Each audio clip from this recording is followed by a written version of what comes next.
Hello, everyone. This is George Buscemi from Quebec Life Coalition, and today we have a special show because we have a very special guest, Alexander Chuguel, an Austrian and one of the organizers of the March for Life there in Austria.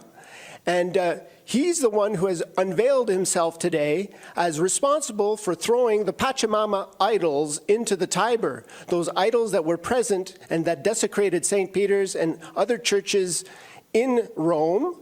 And so now we have the person responsible for cleansing the temple, in a sense, and we're very glad to have him. So, Alexander, thank you for heeding our invitation today and joining us on our show. Yeah, thank you. So, Alexander, tell us a bit about yourself. You're an Austrian, but tell us a bit about your background in Austria and what you do. I'm 26 years old. And I'm from Vienna, so the capital city of Austria, which was the former capital city of the Holy Roman Empire.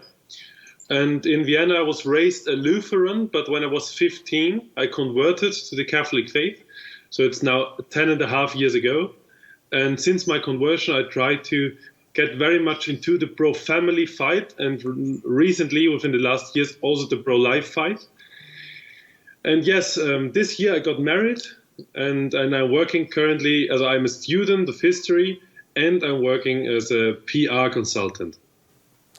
Okay, so now that brings us to now the situation with the Amazonian Synod. So for the people watching us, the Amazonian Synod was a big meeting of bishops in Rome to discuss what's going on in the Amazonian region, where there are very few priests, and they're talking about perhaps allowing married men to become priests to serve the population of the Amazon. They're talking about perhaps ordaining women as deacons to render certain services to the people in the Amazon, etc., etc. So the bishops of the world met for 3 weeks to discuss how to care for the people of the Amazon. But at the same time, there were very dubious ceremonies that were held.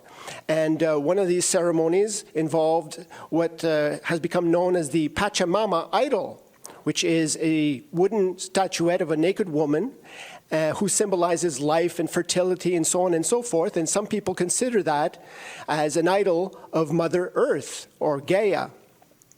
And so, Alexander, could you describe to us what you thought when you saw the footage of the Vatican Gardens ceremony or the other pictures and photos floating around the internet? What went through your mind? Yes, when the Vatican Garden ceremony took place, I was actually in Rome to join some conferences which were held before the start of the Synod. And on the same day, I was around noon in Santa Maria and Traspontina, talk with volunteers there about the Catholic Synod going on, about the Amazonian Synod going on. And when I talked to them, I asked them what these statues symbolize, and they told me that they symbolize a fertility goddess or Mother Earth. When I then saw the video of people bowing down to these statues, it was for me completely clearly that these statues are not just symbols, which would be bad enough, but even real idols, pagan idols, which were used really in sermons, where Catholic priests and high bishops were attending, and even our Holy Father sat next to this ceremony. So for me, it was really a shock, and I thought, this is wrong. This should not take place in the Catholic Church. That's actually the whole story. And so, why do you think that you were among the only people that chose to do this? What really prompted you? Did you have a feeling that this was something that you were called to do, or do you think this is just a normal thing to do? I think it should be normal for the Catholics to watch out and not be in favor of pagan rituals taking place in the church.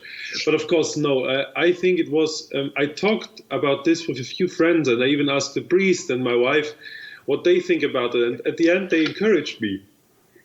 They told me it should be done. I told them my plan. I told them I'd just get them out and throw them into a Tiber. And they told me, yeah, you should go and get it done. So I booked the flight, went there and did it. And when I did it, afterwards, I heard that there were actually a few others, also fantastic guys, I think, I don't know them yet, who wanted to do things like that and who wanted to throw them out of the church. So I don't think I'm the only one. I think it just happens that I'm the first one who did it, but there are many people out there and millions of Catholics who think the same way I do. So it was, for me, it's easier to go there because from Vienna to Rome, it's only a flight which takes us 1.5 hours. I think there were tons of Americans, tons of South Americans, tons of Africans and Asians who wanted to do that too. So it just happens to be that I'm the one who did it, but I'm not proud of that. I think what we did was a great success because it showed to people what this Amazon Synod is actually about.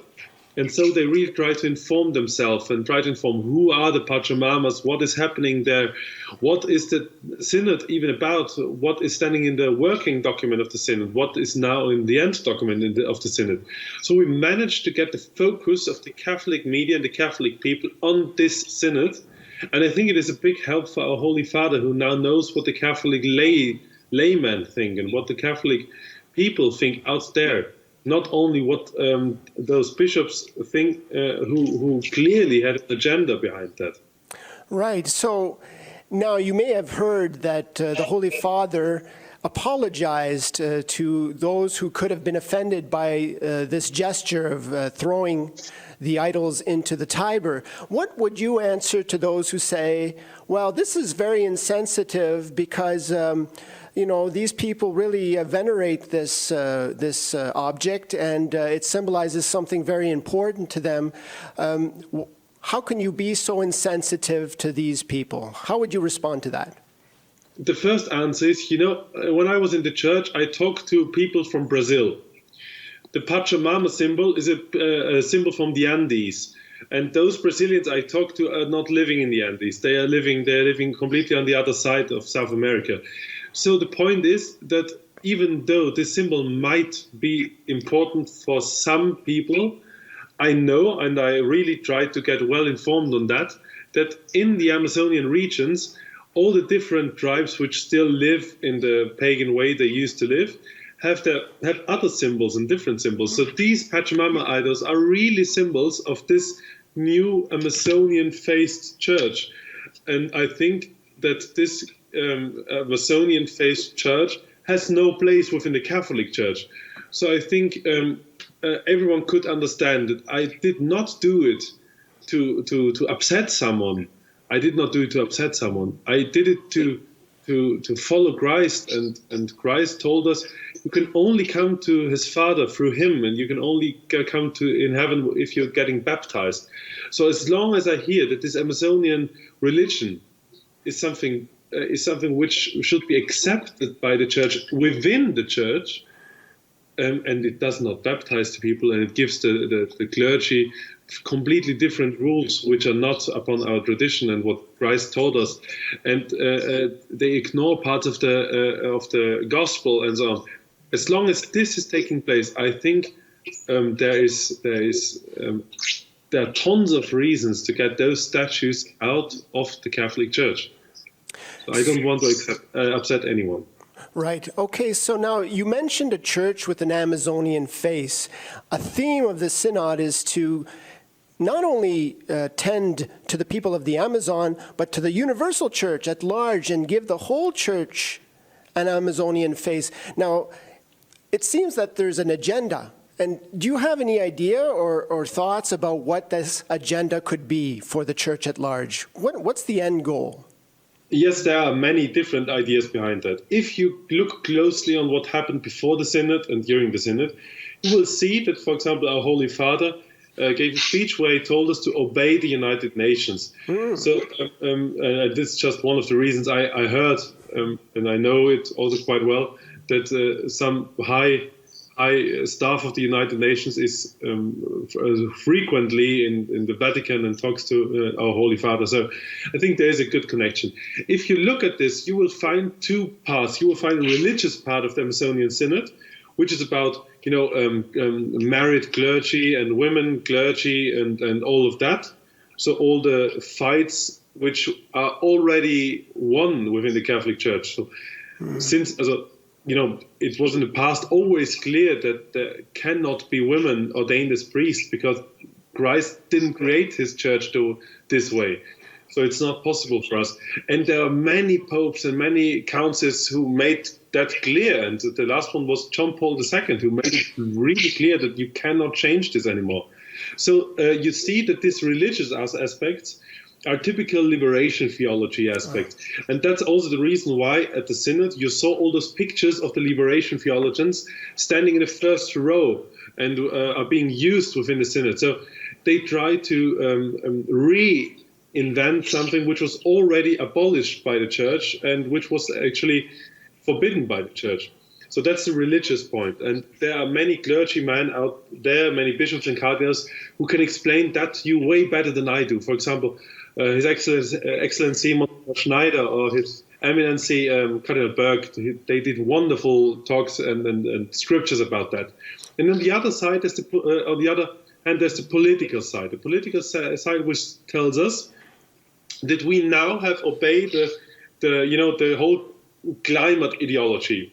I don't want to go into the scientific way now because that's not my my job, and that other scientists are way more way better than I am regarding that point. But I can think very clearly what we see around the whole world, if it's the Friday for Future movement or some anti-European, anti-American, anti-whatever movements, you will always see that that those movements are not something which comes from the people. So, for example, Friday for Future does not ask their own participants to be better with nature and to be cleaner, and they always tell us the best thing what can happen is if the states now gets more rights.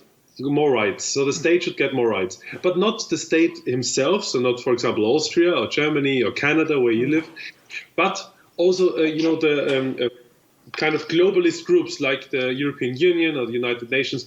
They should get more rights. So they should get the right, for example, to tax all of us a climate tax, and you can separate this.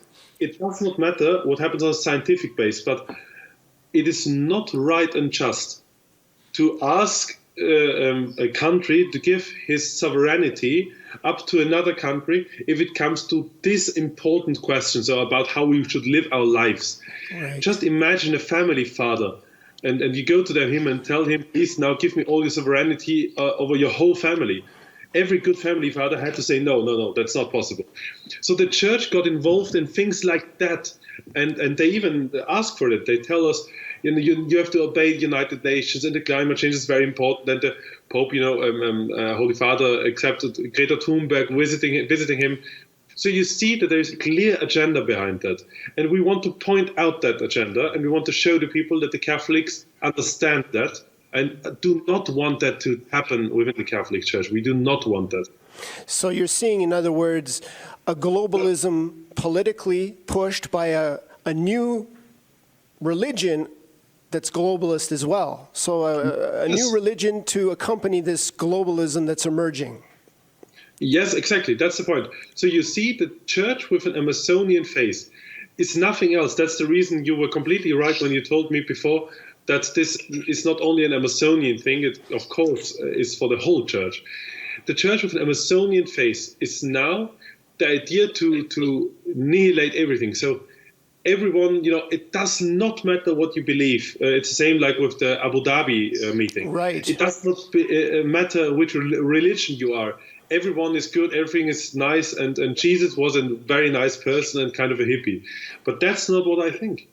Jesus came to earth, sacrificed himself for us, took away our sins, and then went up to heaven, so that now we know through what he founded on earth, the Church, and for example, he gave us his Holy Mother and so on. What he did is unique, and we have to follow it, and that's what Jesus told us. So either you believe in what Jesus told us, or you think Jesus only a story, a fairy tale person. And I believe in what Jesus told us because I see that whenever you follow him, it's always for the good. If you follow Christ, it's never bad. Nothing bad can happen if you follow Christ. Of course, you can suffer, but there's nothing which can destroy your soul and your spirit. So if you follow Christ, you will see and experience how wonderful that is. And to abolish that, just in order to serve the new one world globalism thing happening recently, it's wrong. And the Catholic Church is not on earth to do that and to follow that. We are the ones who should lead the churches into heaven. Right. So now, instead of having this relativistic one world church, we have to get back to the church that God actually founded, but that church seems to be too exclusivist for some people, too discriminating and too exclusionary, I guess, for the new one world religion and the new one world order that's emerging. But now I see that you now have a new organization that you've founded, and it's aptly named the St. Boniface Institute. So St. Boniface was the saint who chopped down the holy oak of the German pagans and then converted the German-speaking peoples. So can you tell us a bit about your institute and how you're going to take things going forward? A week ago, so 1 week after we did it. And yes, St. Boniface not only chopped down the Dona oak of the Germanics, he even built a chapel out of it, which is really wonderful. Why I really adore him. The St. Boniface Institute's idea is to get together all the good Catholic people from especially Europe, but of course around the world, and to show them quite clearly what happens now around the world from a Catholic point of view, and to encourage them to follow Christ also publicly. I know many people, great Catholics as they are, who pray and who are really faithful, and if you talk to them, they're always clear-minded, but they cannot go outside, because as soon as they go out and speak to public, in the second they go out, they lose their job, they lose their reputation and all the friends. And this cannot happen. This cannot happen. St. Boniface is a good example, because St. Boniface, he didn't. His problem was not losing his friends. His problem was standing there and losing his life. Right. He told the Germanics, if I chop it down and you will see nothing will happen. It would have been enough if there would be a little bit of a bigger wind or a noise coming from the woods or something, and they would have immediately killed him. So he's really an example for us. And I'm now trying to get the people to understand what I did is not heroic. That's not heroic. We did it because we think it's right, and we hope that people follow us. What is heroic is to sacrifice your own personal life for Christ and to be ready, go out and tell other people. So try to be a missionary, not only a missionary as a priest and a clergy, which is, of course, very important, and I would love to see that more happening also within Europe. But be a missionary as a layman too. So go out and be always clearly Catholic. It does not stop as soon as you go to the restaurant and you do your prayers over your meal. It's wonderful, but that's not enough. You have to go out and show the people that Catholic faith is something which goes through and through. It has to catch your whole life, and then it gives you the possibility to really follow Christ. And that's what we want to encourage. Therefore, we founded a Bonifatius Institute, so the Boniface Institute, St. Boniface Institute. And I'm very sure that this will be a great success. So people subscribe to the newsletter, and you will see what we are going to be up for, and then you will see what happens. Well, it's done for me. I've subscribed already, and I encourage all our listeners to subscribe.